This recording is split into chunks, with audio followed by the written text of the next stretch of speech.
नमस्कार। आज की सत्संग क्लास में आपका स्वागत है। आज की सत्संग क्लास का हमारा विषय है कि धर्म का आचरण करने वाले व्यक्ति को या उस समाज को हम कितने भागों में विभक्त कर सकते हैं। जैसा कि आप जानते ही हैं कि धर्म का आचरण तो सारा समाज ही करता है। हर कोई ये व्यक्ति कहता है, चाहे वो किसी भी मज़हब का हो, पंथ का हो, कि मैं बहुत धार्मिक हूँ, मैं धर्म का आचरण करता हूँ। तो इनको अगर हम किसी प्रकार की श्रेणियों में बांट सकते हैं तो ऋषियों के अनुसार वो किस किस प्रकार की श्रेणी हैं, आइए आज इस विषय के ऊपर हम चर्चा करते हैं, जानते हैं। सबसे पहली श्रेणी धार्मिक आचरण करने वाले व्यक्तियों की जो श्रेणी होती है उसका नाम है अन्वयी श्रेणी। जी हाँ, अन्वयी श्रेणी। अन्वयी श्रेणी में वो लोग आते हैं जो लोग किसी भी बात का अंधाधुंध पालन करते हैं। कोई बात किसी ने कह दी है, किसी गुरु महाराज ने कह दी है, किसी किताब में लिखी हुई है, वो उस बात का विश्लेषण करना पसंद नहीं करते कि ये बात किस संदर्भ में या इस बात के पीछे क्या भाव है। उनको बस उस बात का पालन करना होता है और उस बात पर वो किसी भी प्रकार की कोई बुद्धि नहीं लगाते। ऐसे लोग जो हैं अन्वयी श्रेणी में आते हैं। हमारे समाज का जो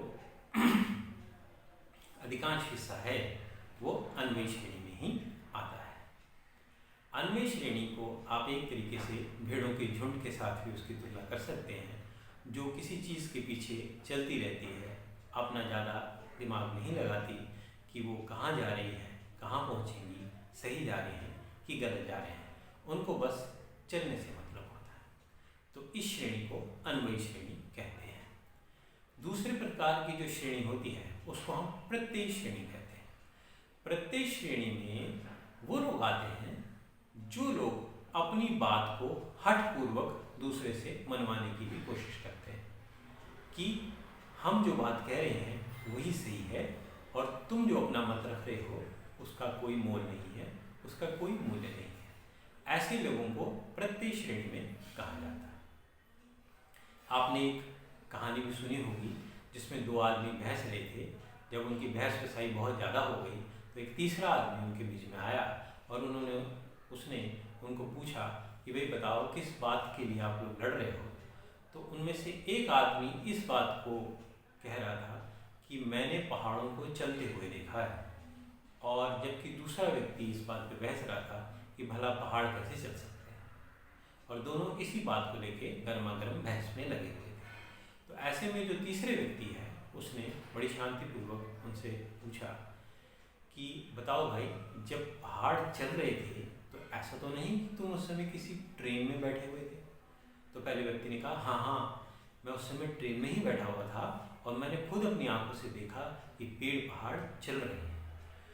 लेकिन वो बात को समझने की कोशिश नहीं कर रहा था कि भाई वो कारण जो था ट्रेन के चलने की वजह से उसको ऐसा आभासित हुआ, प्रतीत हुआ। बस वो अपनी बात को दूसरे पे थोपने पे लगा हुआ था। लेकिन तीसरा व्यक्ति जो है उसने समझदारी पूर्वक इस बात का विश्लेषण किया कि दोनों में से कौन सही है, कौन गलत है और उसका सही जो है इस चीज़ का हल क्या है। तो अपनी बात को ज़बरदस्ती दूसरों को मनवाने वाले, चाहे वो सही है या गलत है, उसको प्रत्यय श्रेणी में रखा गया है।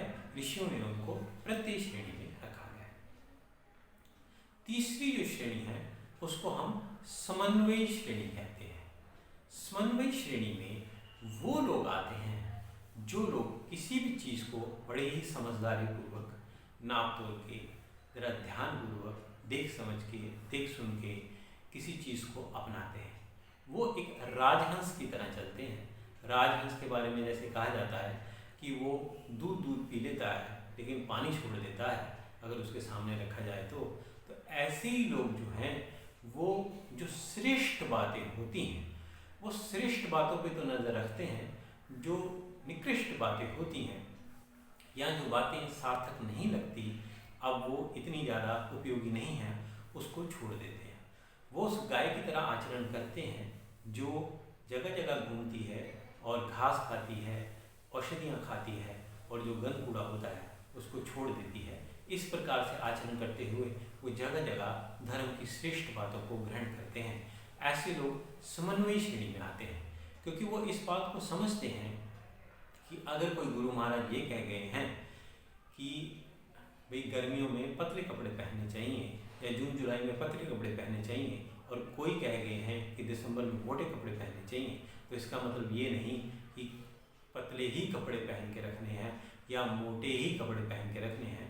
भाई उन्होंने ये बात कही है तो उसके पीछे कारण मौसम है, ना कि वो कपड़ों की बात कर रहे हैं। जिस प्रकार से अगर कोई व्यक्ति बड़ा हो जाने के बाद भी छोटे कपड़ों को ही पहनने की कोशिश करेगा तो उसके शरीर का क्या हाल होगा, आप अच्छे से समझ सकते हैं। उसी प्रकार से जब हमारी बुद्धि, हमारे मन, हमारी आत्मा का विकास होने लगता है और वो श्रेष्ठता में आचरण करना चाहती है, तब हमें किस प्रकार से चीज़ें ग्रहण करनी चाहिए, ये हमें समन्वयी लोगों से सीखना चाहिए, जो सही तरीके से चलते हैं, देखते हैं, सुनते हैं और सही चीज़ों को ग्रहण करते हैं। ऐसे लोग जो हैं समन्वय की श्रेणी में आते हैं और ऐसे ही लोगों का जीवन सार्थक रहता है। ऋषियों ने कहा है यही लोग अपने जीवन को सफल बनाते हैं, क्योंकि वो अपनी समझ के हिसाब से चलते हैं कि कहाँ पर श्रेष्ठता है और कहाँ पर जो बात है अब जो है वो उतनी उपयोगी नहीं रही। वो किसी मौसम के हिसाब से तो सही रही होगी, लेकिन आज के मौसम के हिसाब से वो सही नहीं है, तो उसको दरकिनार किया जा सकता है। तो मेरे ख्याल से अब आप समझ गए होंगे कि जो व्यक्ति हैं जो धार्मिक आचरण करते हैं उनको हम किन श्रेणियों में बांट सकते हैं। वो है अन्वयी, प्रत्ययी और समन्वयी। अन्वयी जो अंधाधुंध चलते हैं, किसी बात पे कोई दिमाग लगाना नहीं चाहते, बस उनको पीछे पीछे चलना है। प्रत्ययी जो किसी बात को हठपूर्वक मानते तो है ही हैं और दूसरों से भी मनवाने की कोशिश करते हैं, चाहे वो बात आज उतनी सार्थक है या नहीं है। और तीसरी समन्वयी जो हर चीज़ को देख सुनकर समझकर अपनाते हैं और अपने जीवन को श्रेष्ठता की ओर और सही आचरण की ओर लेके जाते हैं। तो धार्मिक आचरण करने वाले इन्हीं तीन श्रेणियों में विभक्त किए जा सकते हैं। मैं समझता हूँ अब आपको मेरी बात समझ आ गई होगी कि धार्मिक आचरण वालों को किन किन श्रेणियों में बांटा जा सकता है। इसी के साथ मैं अपनी बात को समाप्त करते हुए अपनी वाणी को विराम देता हूँ। बहुत बहुत धन्यवाद। नमस्कार।